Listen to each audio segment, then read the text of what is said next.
कांग्रेस ने बिहार में अपना चुनावी प्रभारी कृष्णा अल्लावरू को चुना है और पिछले 15-20 दिनों में वो बिहार के 2 दौरे कर चुके हैं।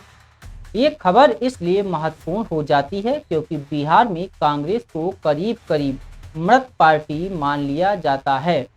लालू यादव ने जब 90 के दशक में कांग्रेस से सत्ता छीन ली थी, उस समय वो जनता दल के नेता हुआ करते थे।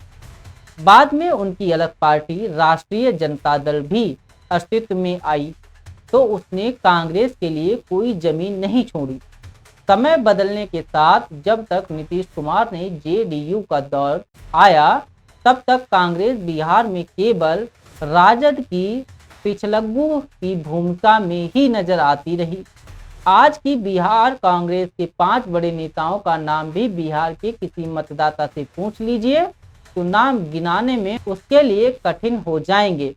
ऐसे दौर में लगातार दौरों के जरिए कांग्रेस अगर बिहार में अपनी पार्टी में फिर से प्राण फूंकना चाहती है तो इसे महत्वाकांक्षी कदम माना जाना चाहिए। ऐसा भी नहीं है कि ये कदम कृष्णा अल्लावरू के दौरों पर शुरू हुए हैं। दिल्ली चुनावों के बीच जब राहुल गांधी बिहार का रुख करने लगे, तभी ये राजनीतिक बदलावों पर कड़ी नजर बनाए रखने वालों को ये दिखाई देने लगा था। अकेली बड़ी पार्टी के रूप में चुनावों में उतरने के फायदे हिमाचल चुनावों के बाद से कांग्रेस महसूस करने लगी होगी। किसी और के पीछे छिपने के बाद महाराष्ट्र और हरियाणा में खुलकर सामने आने के फायदे उसे दिखे होंगे। तभी दिल्ली के चुनावों में वो गठबंधन के ही साथी केजरीवाल के खिलाफ खुलकर उतरी और सभी सीटें हारने के बाद भी अपने पूर्व सहयोगी की हार पर कांग्रेसी नाचते दिखाई दिए। बिहार में भी राहुल गांधी सीधे सीधे राजद के एक बड़े चुनावी मुद्दे जातिगत जनगणना को फर्जी घोषित कर चुके हैं।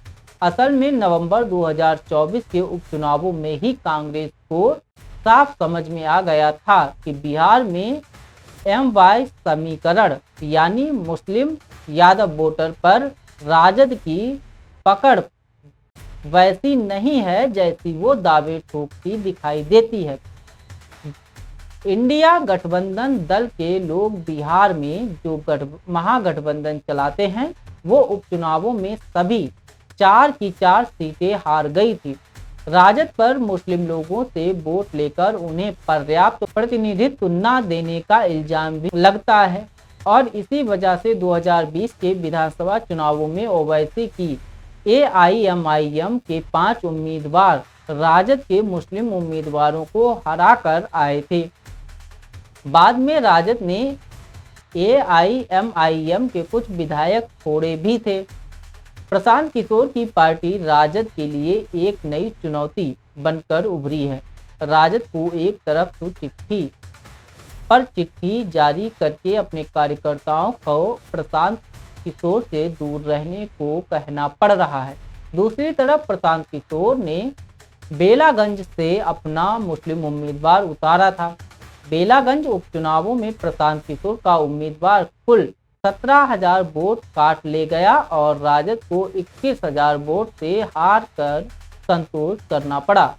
इसके अलावा प्रशांत किशोर अगले चुनाव में 25 मुसलमान उम्मीदवार खड़े करने की बात करके राजद को इतने ही मुस्लिम उम्मीदवार उतारने की चुनौती दे चुके हैं।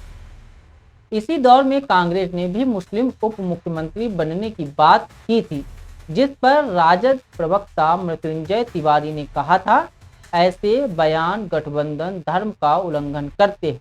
इन सबके साथ ही स्ट्राइक रेट पर भी जनता में चर्चा शुरू हो गई है। कांग्रेस ने 2024 चुनावों में अपने 9 उम्मीदवार उतारे और उसने 3 सीटें जीत ली थी। इसकी तुलना में राजद ने अपने 23 उम्मीदवार उतारे थे, जिसमें से केवल 4 जीते। इस लिहाज से कांग्रेस के स्ट्राइक रेट 33% से राजद का स्ट्राइक रेट करीब आधा यानी 17 ही है। यादव वोट राजद के साथ कितने हैं, इसका अनुमान पूर्णिया लोकसभा सीट पर भी कांग्रेस को हो चुका है। एक कांग्रेसी नेत्री के पद बाहुबली माने जाने वाले पप्पू यादव इस सीट से निर्दलीय उतरे थे और उन्होंने राजद की महिला यादव नेत्री जो स्वयं एक बाहुबली की पत्नी है उसे धूल चटा दी थी।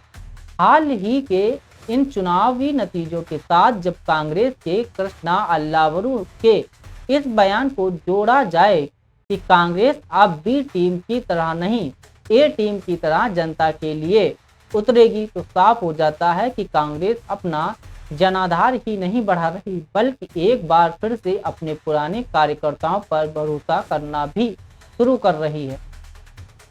बीते 2-3 दशकों में कांग्रेस के लिए जमीनी कार्यकर्ता कम हो चले हैं। इसके अलावा पार्टी कार्यकर्ता के स्तर से कोई उठकर नेता बन सकता है।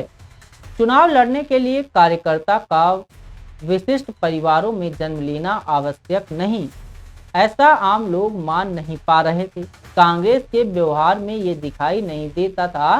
कृष्णा अल्लावरू के बार बार के दौरे में बूथ स्तर कार्यकर्ताओं से बातचीत मशवरे की परिपाटी भी बदलती हुई दिख रही है। कांग्रेस ने 2020 के चुनावों में जो 70 उम्मीदवार उतारे थे उनमें से वो केवल 19 पर ही जीत दर्ज करवा पाई थी। इसका एक बड़ा कारण राजद और कम्युनिस्ट कार्यकर्ताओं से बूथ स्तर का प्रबंध करवाना भी था। कांग्रेस अकेले उतर कर मुकाबला करने की हिम्मत दिल्ली में दिखा ही चुकी है, इसलिए राजद को भी इसका खतरा महसूस हो रहा होगा। ये भाई बीरेंद्र राजद नेता के बयान में भी देखने को मिल गया जब वो एयरपोर्ट पर पत्रकारों के सवाल के उत्तर में लालू यादव और सोनिया गांधी के मधुर संबंधों की दुहाई देते सुनाई दिए।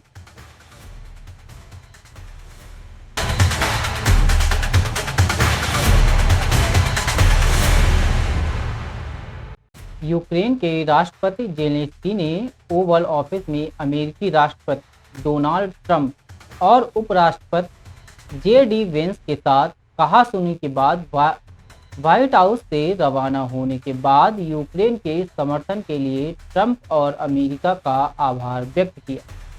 शुक्रवार को ओवल ऑफिस में बैठक के दौरान ट्रंप ने जेलेंस्की के प्रति तीखा रुख दिखाते हुए उन पर लाखों लोगों का जीवन खतरे में डालने का आरोप लगाया और कहा कि उनकी कार्रवाई से तीसरा विश्व युद्ध छिड़ सकता था।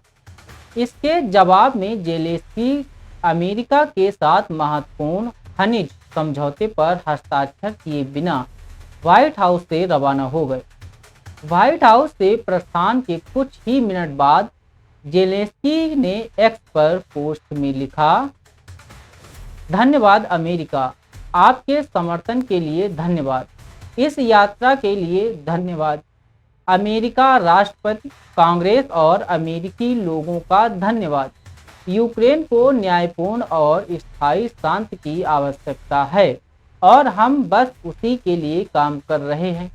न्यूज एजेंसी रॉयटर्स की रिपोर्ट के मुताबिक कीर स्टारमर ने रविवार यानी 2 मार्च 2025 को कहा कि ब्रिटेन और फ्रांस यूक्रेन के साथ एक शांत समझौते पर काम करेंगे और फिर इस पर अमेरिकी राष्ट्रपति डोनाल्ड ट्रंप के साथ चर्चा करेंगे। उन्होंने आगे कहा, हमने सहमति दी है कि ब्रिटेन, फ्रांस यूक्रेन के साथ एक योजना पर काम करेंगे ताकि युद्ध को रोका जा सके। बीबीसी से बात करते हुए कीर स्टारमर ने ट्रंप और जेलेंस्की के बीच हुए हालिया विवाद पर जिक्र करते हुए कहा कि कोई भी ऐसा देखना नहीं चाहता था। यूके के पीएम स्टारमर ने डाउकिंग में जेलेंस्की की मेजबानी की और फिर मैक्रो और ट्रंप दोनों को फोन किया ताकि यूक्रेन के लिए एकजुटता दिखा सकें। जेलेंस्की और ट्रंप की बैठक, स्टारमर ने कहा, मैं असहज महसूस कर रहा था, लेकिन महत्वपूर्ण बात यह है कि इस पर कैसा रिएक्शन दिया जाए।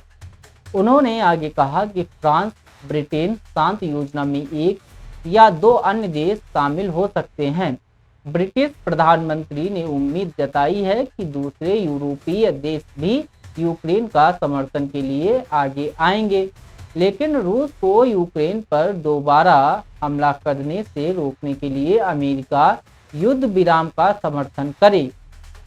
शनिवार को लंदन में अपने विमान के उतरने के कुछ समय पहले जेलेंस्की ने सोशल मीडिया पर कहा कि यूक्रेन संयुक्त राज्य अमेरिका के साथ खनिज समझौते पर हस्ताक्षर करने के लिए तैयार है, लेकिन सुरक्षा गारंटी के बिना युद्ध विराम यूक्रेन के लिए खतरनाक है।